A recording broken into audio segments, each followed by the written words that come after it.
اعوذ باللہ من الشیطان الرجیم بسم اللہ الرحمن الرحیم سورۃ القدر۔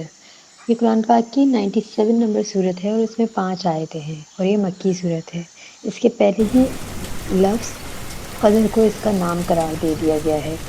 سورہ الگ کے آگے اس سورہ رکھنے کا مطلب یہ ہے کہ جس کتاب پاک کے نزول کا آغاز سورہ الگ کی ابتدائی 5 آیات سے ہوا تھا، اسی کے متعلق اس سورہ میں بتایا جائے کہ وہ تقدیر ساز رات میں نازل ہوئی اور کیسی ہی جلیل القدر کتاب ہے اور اس کے نزول کی کس قدر اہمیت ہے، اور یہ کوئی معمولی رات میں نازل نہیں ہوئی بلکہ یہ تقدیروں والی رات ہے جو صرف قریش ہی کی نہیں بلکہ سارے عالم کی تقدیر کو بدل کر رکھ دے گی۔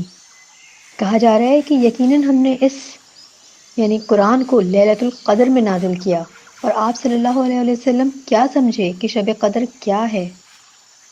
لیلۃ القدر 1000 مہینوں سے بہتر ہے۔ اس میں روح الامین اور فرشتے اپنے رب کے حکم سے ہر امر کے ساتھ اترتے ہیں، اور وہ رات طلوع فجر تک سراسر سلامتی ہی سلامتی ہے۔ روایت کے مطابق پورا قرآن لوح محفوظ سے اسی رات پہلے آسمان پر اتارا گیا، پھر جبریل امین علیہ السلام تھوڑا تھوڑا کر کے 23 سال کے طویل عرصے میں اس کو بحکم ربی رسول اللہ صلی اللہ علیہ وسلم پر نازل کرتے رہے۔ سورہ بقرہ میں ہے کہ رمضان وہ مہینہ ہے جس میں قرآن نازل کیا گیا۔ معلوم پڑتا ہے کہ فرشتہ غار حرا میں نبی کریم صلی اللہ علیہ وسلم پر جو وحی لایا تھا وہ ماہ رمضان کی ایک رات تھی۔